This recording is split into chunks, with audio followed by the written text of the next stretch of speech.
Narito na ang inyong hinihintay. Ang programang magpapakita ng di nakikita. Ang nakatago ay ilalabas niya. Yes, yes, yo! Topa Show! Programang maraming ilalantad na mga sorpresa. Yes, yes, yo! Topa Show! At ngayon, narito na po sila. Ang mga kwento niyang ating mapapakinggan. Si Mr. Yes, Yes, Yo, Attorney Ferdy Topacio. Yeah, mga kasama! Magandang umaga po. Ang petsa po natin ay 5 ng Marso. Araw natin, Martes. Ating oras alas 11:04 ng umaga. At ito na naman po ang bagong edisyon ng Yes, Yes, Yo, Topacio. Attorney Ferdy Casulito, Mr. Sex Appeal Topacio. Bumabati sa inyo ng mabuhay po kayo at lahat ng ugat sa inyong katawan. At ngayon po ay espesyal na araw. Kung meron kayong nakikita sa aking tabi na isang magandang dilag, ay yan po ang aking bagong co-host sa programang ito. Siya po ay hindi na bago sa DWIC. Hindi ko sinasabing luma siya. Hindi bago, ibig sabihin ay dati na po siyang nandito sa programang Pasiklaban kasama yung nasirang Mar Lopez, ano? Yes. Oo, at bumabalik siya and we welcome her back to DWIC and Aliw Broadcasting. Walang iba kundi si Miss Juvie de Guzman. Magandang umaga po mga kaibigan. At syempre, Yes, Yes, Yo, Topacio. Yan, ako po ang kanyang lingkod, Juvie de Guzman. At sana, attorney, hindi lang Yes, Yes, Yo. Wow. Ayun, talaga. Hindi nagra-rhyme eh. Yeah. Oo. Baka sabihin, bawawaw. Masabihin, mga tuta tayo rito. Anyway, alam mo, Juvie, meron tayong guest ngayon via Zoom or phone. Ito ay isang at tinagurian ng dalubhasa sa larangan ng election law.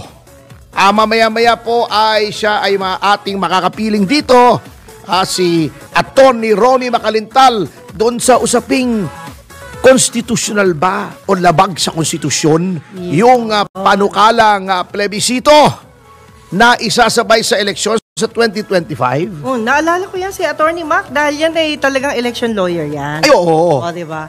At hindi lang yan, alam mo, Attorney, nakakatuwa na parang blessing ho para sa akin na makabalik dito nang dahil po sa inyo. At ito po isang pasasalamat sa Amang Banal.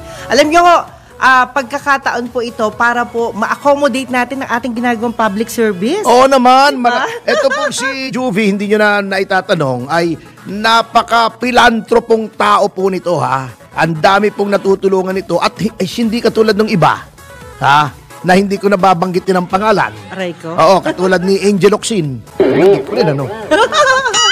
Na yung tulong ay pinamamalita pa, binibida pa, ay ito po, tumutulong ng tahimik, walang nakakaalam. Yan.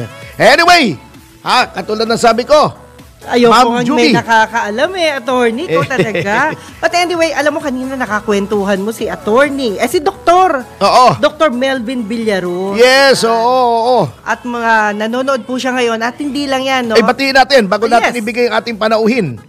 Yes. Sige po. Oo, batiin mo si... binabati natin si Dr. Melvin Villaros. Yan. At syempre yung grupo niya sa Emergency Response Team. Yan. Ng Pasig City, ano? Pasig City at ng TESDA.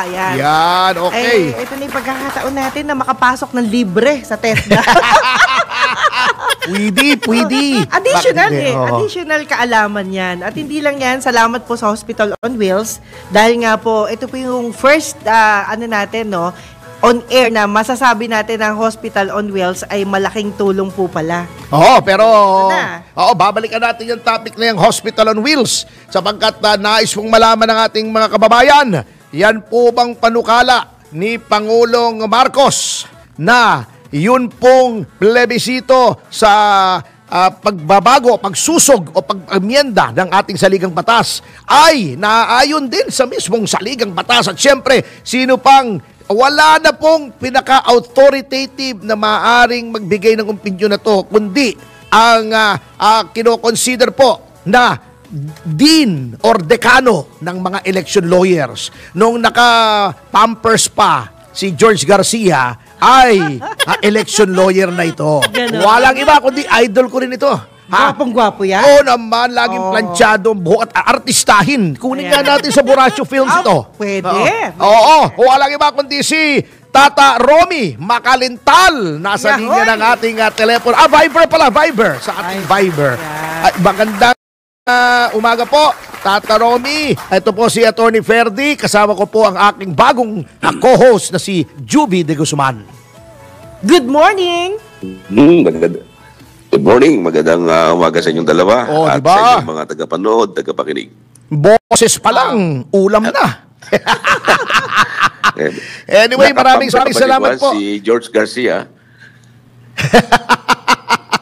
Anyway, maraming salamat po at Tata Romy sa inyong pagpapaunlak sa aming payak na paanyaya. It's an honor.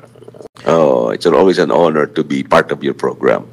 Ay, maraming salamat po at Tata Romy at ako po'y diretso na po, direct to the point. Okay. Nakita ko po ang inyong opinyon kung saan ako sang-ayon for the record na hindi maaring isabay ang plebisito sa pagsususog sa saligang batas sa isang regular elections. Tinatanong po nila, ano po bang batayan nyo daw dito sa pagsabi nito? Unang-una, even sa practical consideration, hindi mo po pwedeng pagsabayin yung election at saka yung pag-ratify ng saligang batas. Kasi ang saligang batas, yan ang sandigan ng lahat ng mga batas natin. Opo. At napakasagrado niyan, na anumang batas na tataliwa sa saligang batas ay hindi po pwede. Ngayon, pag iyan inaamyendahan, dapat magkaroon yan ng sapat na talakayan ng taong bayan. Na taong bayan ay nalalaman nila kung ano ang babaguhin sa nasabing saligang batas. Kapag ang pagbabago ay isasabay mo sa halalan, mawawala. Mapupunta lang sa isang tabi ang talakayan tungkol dyan sa pagbabago ng saligang batas. Ayun, tama nga naman. Magkakaroon ng concentration lamang doon sa mga politiko, doon sa mga nagangampanya. At ang mga politikong yan, wala silang gagawin kundi ikampanya ang kanilang sarili. Hindi babanggitin tungkol sa saligang batas na yan. Magiging third class matter lamang yan kapag halalan na. Kaya yan ang aking opinion dyan. At mambasihan ko rin ay yung 1967 decision ng Korte Suprema na kung saan majority ng mga justices ng Korte Suprema ay nagsasabi rin na talagang hindi dapat maisabay ang ratify ng pagbabago ng saligang batas sa isang re-election. Ayun. So, para sa inyo po, kahit 1967 ang ating saligang batas noon ay 35 Constitution, yung Yes. noong Commonwealth. So sa tingin nyo po, yung ruling na yan ay still good law. 87 Constitution. Parang tamang-tama dito. Kasi yung 1935 Constitution, kaya lang naman na pinayagan noon ng minority, yung nasabing pagbabago ng saligang batas sa sa kasabay ng isang halalan, ay dahil sa 1935 Constitution, maliwanag na yung pagbabago ng saligang batas pwedeng gawin sa isang halalan ang nakalagay doon. It could be ratified in an election. Yun. Kaya yan ay nagkaroon nga ng mabigat na talakayan dyan sa Korte Suprema. Kaya para yan ay maitama, ang ginawa ng bagong saligang batas natin, niliwanag na ang anumang pagbabago ng saligang batas ay dapat na isumiti sa taong bayan sa pamamagitan ng isang plebisito. Binago na nila ngayon sa 1987 Constitution. Unlike in 1935 Constitution, kailangan isubmiti sa isang halalan. Pero dito, ang sabi ng ating bagong saligang batas, dapat isabit yan sa isang plebisito. Nang ibig sabihin, special election yan. Yun. Special political exercise. Ayun naman pala, napakaliwanag naman pala. Anyway, ano pong bilang kayo na po ang talagang, hindi na ako magpapatumpik-tumpik sa sasabihin na kayo ang kinoconsider talagang foremost expert on election law. Yes. Sabihin na ng iba yung mag-disagree, maitim ang gilagid. Ano pong may papayo ninyo kung anong dapat na procedure ang gawin kung mayroon mang amyenda dito sa ating saligang batas para it will not be tainted with the vice of unconstitutionality? Well, dapat nakapag iyan ay ipapasa nila, dapat na hindi isasabay sa halalan. O kaya, sa ngayon pa lang, pag-aralan lang mabuti yan at magkaroon agad ng mga talakayan kung talagang ano ang isasabit sa taong bayan, pero huwag isasabay sa 2025 election. Kung nag-aalala sila dyan, maaaring pagkatapos ng 2025 election, pagkatapos ng barangay election at saka yung local and national elections, saka tayo magkaroon ng talakayan tungkol dyan para sariwang-sariwa pang pag-uusapan ng taong bayan. Hindi yung malapit na rin ang halalan, saka pa natin gagawin din itong pagbabago ng ating saligang batas. Basta't ang bottom line dito, kailangan magkaroon ng independent separate election or separate plebiscite or political exercise ang pag-ratify ng ating saligang batas. Sasabihin nila, ay paano yun, napakagastos. Wala tayong magagawa. Ay talagang kayo ang gumawa ng batas niya noong pa, kayo ang gumawa ng mga saligang batas na yan. Wala tayong magagawa, dapat susundin natin yan. There might be some gaps in the law, but it is not for us to supply the gaps. Dapat isupply yan ng mga taong talagang gagawa ng bagay na yan. Kung may pagkukulang sa isang batas, yung pagkukulang na yan, hindi pwedeng gawin ng Supreme Court, hindi pwedeng gawin ng sino man, pwedeng gawin lamang ng Kongreso. Kaya lagi sinasabi, there might be some gaps in the law, but the gap cannot be undertaken by anybody else but by Congress. Ayun. O Manang Jobs, may katulungan ka ba kay Tato Romy? Hindi, Attorney Mac, pwede bang sagutin nyo to? Itatanong ko kay Attorney Purdy kasi ganito ho kasi, importante ho sa akin, ano ba yung mga gusto ninyong baguhin? Bigyan niyo ako ng isa, Attorney Purdy, at tanungin natin kay Attorney Mac kung pwede ba yung baguhin yung ganon? Hindi, pwede namang lahat as long as proper procedures are followed. Ratified siyempre ng Filipino people. Wala naman tayong question doon sa pwede ba magbago. Pwede, pero susundin natin na yung mga sinasabi ng ating saligang batas. Kasi, kaya nga na rin ang saligang batas na yan maaari mabigat ang nire-require. Wala tayong magagawa. Iyan ang saligang batas natin. Yes. Kaya dapat nating susundin yan. Otherwise, lahat na lamang ng gagawin po, pwede na palang set aside yung mga requirements na yan. Sige, ganito lang gagawin natin. Mababaliwala yung mga panuntunan. Kaya nga nilalagay ang mga panuntunan na yan para susundin natin. Attorney Mac, mas kilala ko po kayo sa senior citizen na usapin Kasi mas idealistic niya sana. Pero very passionate si Attorney Mac sa mga senior citizens' rights na ako'y magiging senior citizen na 1 taon na lamang. Batang-bata pa. Advance welcome sa Club 60. Club 60. And you will realize na talagang yan. Naalala ko lang kasi, alam mo, Attorney Topacio, kaisa-isang abogado, si Attorney Mac, na talagang lumaban. Binigay niya yung karapatan ng senior citizen. Naalala niyo yun, Attorney, nung tayo ay nasa Manila Hotel pa? Yan yung ini-issue nyo lagi na talaga namang nagkaroon ng katuparan yung panlaban ng mga senior citizen. Anyway, ngayon takot na silang yung mga hotel, yung mga restaurant, takot nang hindi i-grant dahil kay Attorney Makalintan. Hindi naman. Yan naman nasa batas kasi. Kaya minumulat lang natin ang taong bayan kung ano talaga ang kanilang karapatan. Bakit masyadong seryoso ngayon? Alin? Si Attorney Mac. Seryosong usapin sa liging batas kasi nga tama yung sinasabi niya, bakit pa nagmamadali? Nakalimutan yata nila yung kasabihang ang lumakad ng matulin kung matinik ay malalim. Yes. At ang hindi marunong lumingon sa pinanggalingan, hindi makakarating sa parurooan. At huli man at magaling, late pa rin. Late pa rin, Anyway, huli katanungan na Tato Romy, I know you are very busy, kung sakaling ipipilit nitong ating Kongreso, nitong ating ehekutibo na talagang isabay ang plebisito sa 2025 elections, ready na po ba kayo ulit na dumulog sa Korte Suprema upang pigilin yung isang unconstitutional act na yan? Well, pwede naman, at ay naman pinaghahandaan din natin. At alam ko namang marami rin mga abogado o mga concerned citizen ang naghahanda para dyan. Pero ang talagang masasabi lamang natin ay yan ang mga pagbabago ng ating saligang batas. Nakasalalay din yan sa tao na magpapa-implement ng mga pagbabagong yan. It is not the system of government. It is the people running the system. Yun. Babaguhin mo nga ang sistema, ay kung sila rin lang ang magpapatakbo, baliwala rin ang mangyayari. Kailangan yung mga tao magpapatakbo niyan. Yung talagang concern talaga at saka may gagawing pagbabago para sa ating bansa at hindi pang sariling kapakanan lamang. Yun, words of wisdom from Attorney Romulo Macalintal. Thank you very much po, Tata Romy. God bless. Salamat. At hayaan nyo po kami nasa likuran nyo sapagat alam nyo, pagka Romulo Macalintal ang pumunta sa Supreme Court, iba ang dating niyan Basta eleksyon ang pinag-uusapan. Iba yung perdito pasyo. Iba dahil magulo, maingay daw yun At saka magulo. Artista na. Artista na, abogado pa.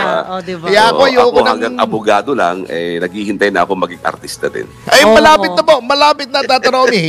Maraming salamat sa inyong dalawa. Kayo nagpahiwatig na ng inyong intensyon. Tatawagan ko na yung aking live producer sa Newsbreak at sasabihin kong isama kayo sa susunod na pelikula. Yun na. Approve without thinking. Okay. Thinking without approving. Thank you very much po, Tata Romy. Maraming God salamat. bless. Okay. Yan. Salamat. Iyan po ang batikang election lawyer na si Attorney Romulo Macalintal. Yahoy!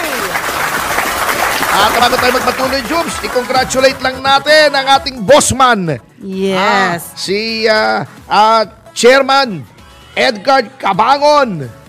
Na sapagkat ang Aliw Broadcasting po ay tumanggap ng isang premyo. Award. Yan. Mula sa isang respetadong institusyon, ang Metrobank, yung Metrobank Peace Award. Yan. Congratulations! Grabe yan, grabe. Matindi yan. Hindi basta-basta ibinibig. Ito yung mga award na talagang hindi yung mga kung ano-anong award. Okay. Ito pala, ang Peace Award pala ay every 5 years lamang ibinibigay. Hindi taon-taon. Talagang sinasala nila yung mga tatanggap nitong award na ito. Yan. Ang tagal, 5 years? Every 5 years lang. Kaya talagang in the midst of ng 5 taon ay sinasala nila yung mga maaring bigyan na talagang piling-pili. Siyempre, attorney, proud na proud ka rin dahil sa tagal mo rin dito, nakasama ka sa awarding yan. Tayo. Tayo. Naging bahagi ka rin naman ng Opo. Proud tayo. Aliw. Yes. Aliw Broadcasting at naging bahagi ka rin naman ng DWIC. So, kasama ka dyan. Opo. Diba? At saka, siyempre, pag naririnig natin yung inspiring wisdom ni Sir Edgar. Yes. Lagi kong nababasa kasi yan at yan malaking tulong talaga sa ating lahat. Oo, pinapadala niya lagi yung mga yung kanyang mga words of wisdom. Yes. At hindi lang yan. Teka, kahapon nakinig ako sa'yo. Ayan. Nakikinig pala sa akin, ano? Oo. Napag-usapan kasi yung mga insekto. Kulang ka na lang sa garapata. Baka malapit-lapit na. Hindi.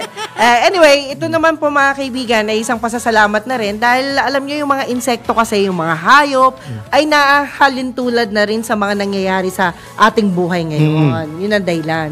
Yan, kung bakit ko napansin Bakit? Parang sinasabi mo may mga taong mukhang surot. Ano? Hindi naman. Meron naman kasing nangyayari po sa buhay natin na talagang iniiwasan natin na magkaroon ng mga klase ng mga garapata sa ating mga paligid. Ano dapat natin gawin? Number one, yan ang iniisip natin, attorney. Oo, mahirap yung may garapata Lalo na yung surot. Pag nakagat ka ng surot sa singit, mahirap. Bago mabiyahe ka pa, Grabe na yun. Parang sinasabi mo, 1, 2, 3, and kak. Ganun ba yun? Napanood ko lang din yun. Napanood mo lang kahapon. Ngayon, gagawin mo na. Ayun na. Sa pagkatama namin. Ayun na. Pero yes show to Pasio. Alam mo naman, pag yung pangalan nyo narinig ng iba talagang nagagalit na sila sa kanilang panunod at pakikinig daw. Saan ka ba naman kayo kailangang magalit? nagagalit sila in the sense na marami daw silang naaalala na gustong isumbong sa'yo. Paano ba yan? Akala ko nabibwisit sa pagbumukha ko eh. Hindi. Nagagalit sila. Gusto nila ipaabot. Marami buwisit sa pagbumukha ko. Yan si Risa Ontivero, si Rianes. Buwisit yung mga yan sa pagbumukha ko. Si Richard Gordon, yan. Pero alam nyo ho, lahat ng tao, may karapatan ho kayo dyan. Pero yung panghuhusga ho, hindi ho pwede bigay ng Panginoon ng karapatan Oo, yan. ako naghuhusga ako lagi eh. Judgmental ako, but anyway. Judgmental. Sa notang yan ay magbabalik po ang Yes Yes Yo Topacio. Pagkatapos ng mga commercial information, advertising, patratas, paalalahan ng buhay dyan si News Flash, Making News, Making Atis, Mami Justin, at ano na pagkatsurumahan, ating oras ay alas 11:24. I can toot now. Oh, ready? 1, 2, 3, Hiya! Yes, yes, yo! Topacio! Yes, mga kasama, nagbabalik po ang Yes, yes, yo! Topacio sa oras alas 11:33 ng umaga. Ito po si Attorney Ferdy Topacio at syempre ang aking kasama. Ako naman po si Juvie de Guzman. Yes, yes, yo! Topacio! At katulad ng nakagawian natin na Manang Juvie talaga eh, no? Grabe. Ay, itong pangalawang yugto ay may Jim Paredes. Alam mo kung ano yung Jim Paredes? Ano po yan? Batian. Okay. Jim Paredes Batian. Batian talaga. Batian, binabati natin. Teka, pero ayusin mo lang yung wordings mo. Bating. Batian. Batian. Baka mapunta sa ibang ano yun. Yeah. Pagbate. Pagbate. Yan. Yung accent pagbate. Pagbate. Ang accent ay nasa first syllable. Opo. Bate. Medyo- Bate. yeah. Ayaw mo na magsalita tungkol dyan. Baka magkamali yung letra. Anyway, samahan mo ko dito sa ating paboritong bahagi na pinamagat to! Batian portion! Batian portion! Bati mo, bati ko, batian portion! Pakita mo, tweet Ayun na. mo. Okay, ito po yung mga ating unang-una po, siyempre si Japok Tin all the way from Taipei, Taiwan ito Opo. Napapanood kasi tayo sa Facebook at sa YouTube.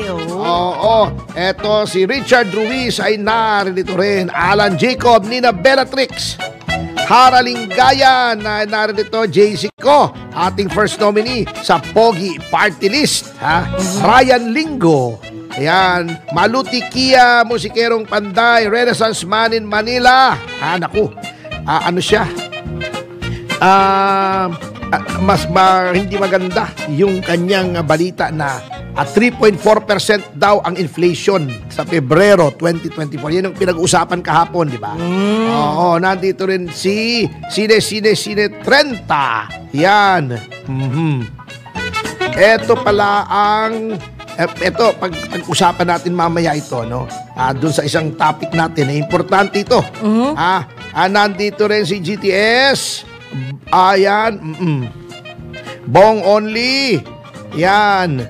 Si Richard Ruiz, nabanggit na natin. Lady Duterte, Inday CM, Affinity, nabongbong kayo. Yan. Ano ibig sabihin na bongbong? Maharlika, si Diego, si Ryan Lingo, nabanggit na natin. Kay VP Sara ako. Eto, Kampilan Boy. Yan. At ang mga hindi mababanggit ay sina EJ Alfonso. Yan, hindi natin mababanggit yan. Si Papa J, si Vic ng Bustos. Hindi na natin mababanggit yan, pero binabanggit pa rin natin. Ayan. At ang huling teka, medyo bumabagal po kasi mismo minsan yung ating internet, ano? At ang huling hindi mababanggit, ito si Richard Ruiz, nagpadala siya ng message. Hindi siya titigil hanggang hindi kayo tumitigil, mga ulalo. Malapit na muling makapiling ang magpapasakit ng inyong kulot. Manggagalaitin na naman ang mga ugat at bagang sa galit kay Mr. Sex Appeal. Yan, ilang minuto lang.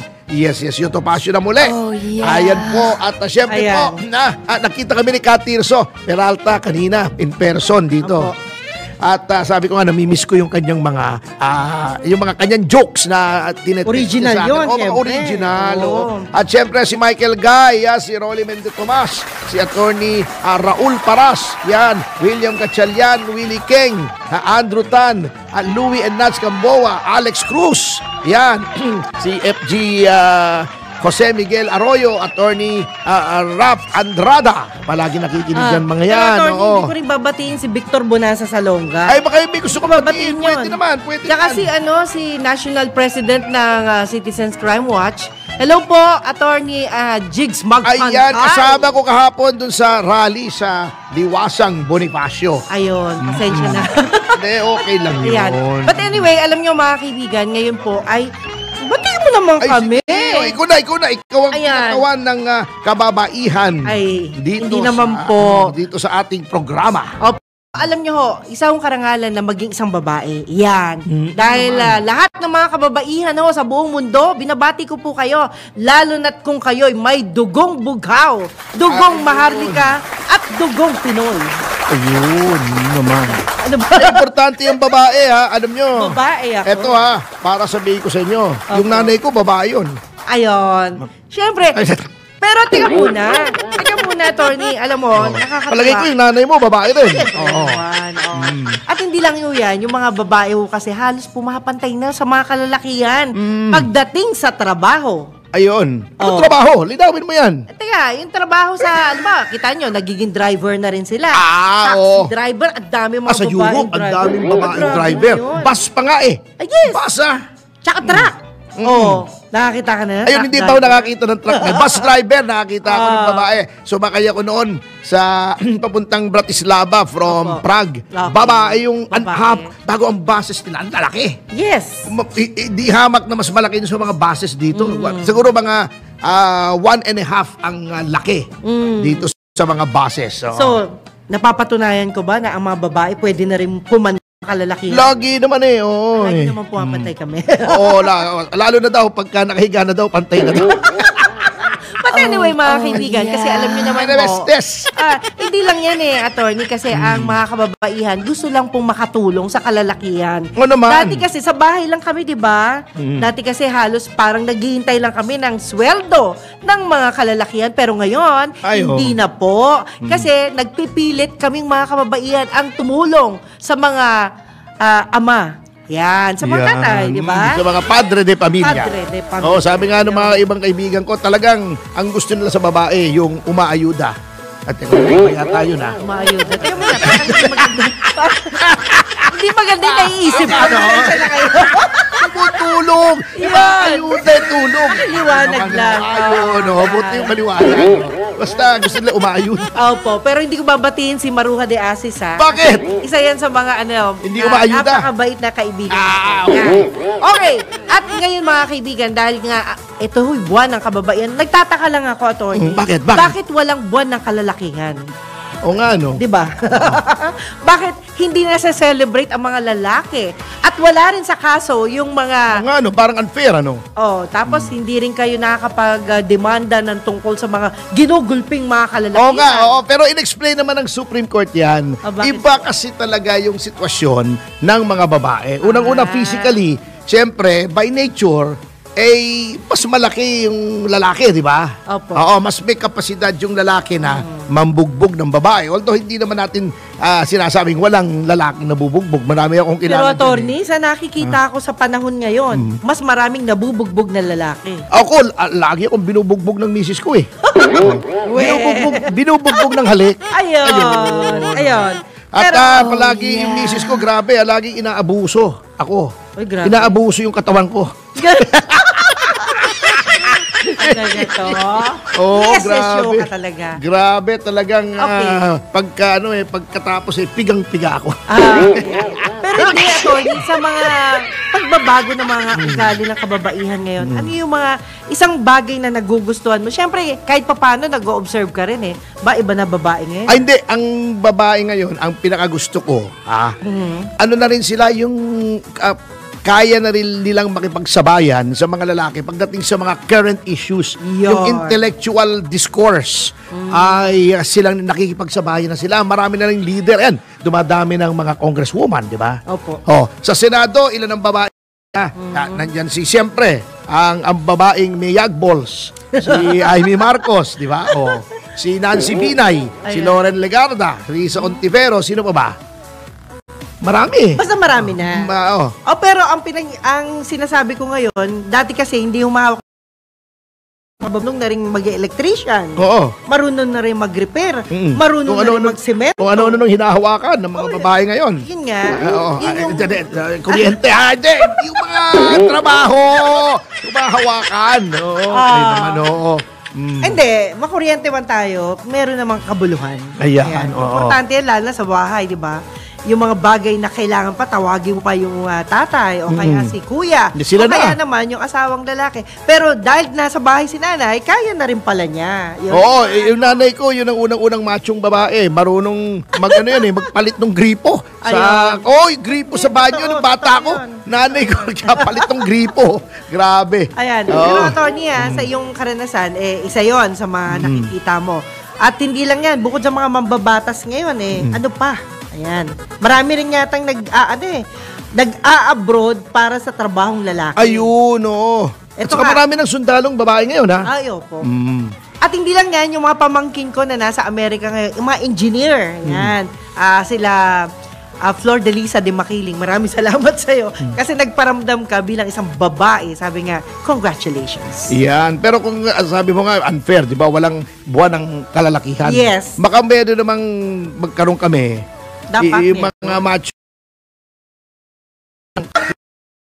Malalaki ang kontribusyon sa lipunan.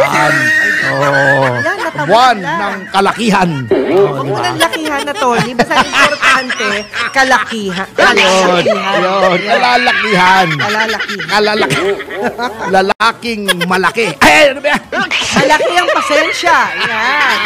Kasi kung magbigay ka nga ng malaki, ano ba yung malaki? Hindi. Ang pasensya. Babalikan natin yan. Sapagkat sa notang yan ay babalik po muna ang Yes Yes Yo Topacio, ha?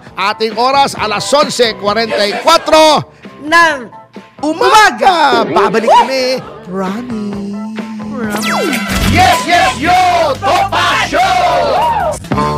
Yeah, mga kasama, nagbabalik ang Yes Yes Yo Topacio. Oras natin alas 11:50 ng umaga. Ito po si Atty. Ferdy Topacio at kasama ko si Joey de Guzman. Yan. Sabay pa. Ano tong grabe na pag-uusapan dito sa Senado at parang inuutusan yata ng mga congressman. Ba't yung ganun? Senado, ba't ganon? Ang daming trabaho sa Senado pero iba ang ginagawa nila. Ang daming problema. Bakit yung posisyon yata nilang pinagkakaguluhan? Ano pang meron? Sabi naman ni Manang Amy, wala daw gusto mag-Senate President, mahirap na trabaho daw yan Useless daw yun Useless. Hindi ba parang sinabi niyang useless si Subiri? Hindi, parang naging useless President of the Senate. Nako, masakit yun hindi naman, para sa akin, hindi naman. May function din naman ang Senate President. Kung nasa sa Senate President yan, kung magaling mag-lead o hindi. Pero ang kinakataka ko rito, Manang Jobs, bakit yung mga congressmen parang inuutusan yata yung Senate President? Parang sinasabi ko, oy, ikaw may pangako ka. Daw. Wala naman, hindi naman sila kasama rin sa meeting ng mga senador at ni Pangulong Marcos.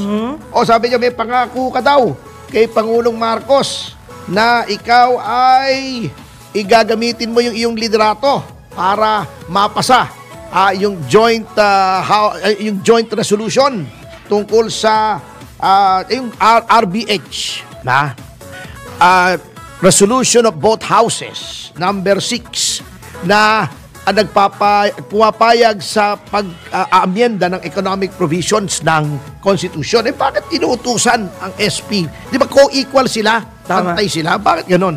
Pero hindi dapat magpautos o sabihin nga natin sumunod. Kasi minsan may mga leader kasi na nadidiktahan. Dapat hindi ganon. Hindi ka leader. Mo, attorney. Hindi ka nadidiktahan. Talagang nadidiktahan ako ng misis ko. ng misis mo. Ayan.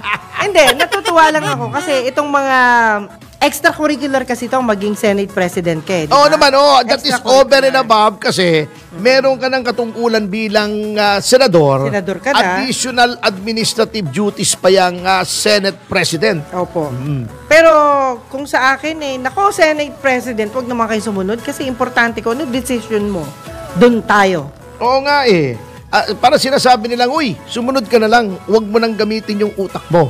Ayan. Kaya nga may Senado para check sa powers ng House of Representatives. Kaya nga ang ating framers ng konstitusyon, 1986, in their wisdom, ay sinabing, di ba dati, under the 73 Constitution, unicameral. Yes. Ako parang hybrid na parliamentary system. Ginawa nilang bicameral. At may purpose yan para hindi manaig yung isang house over the entire lawmaking process. Opo. Pero sa tingin ko, talo ang Senado dyan kasi konti lang sila eh. Hindi, pero kung ayaw nila, di ba, pagka gumagawa ng batas, Opo. kung galing ang batas sa House, aakyat sa Senado. Yes. Kung hindi magkaroon ng majority ng senador na papayag, walang batas.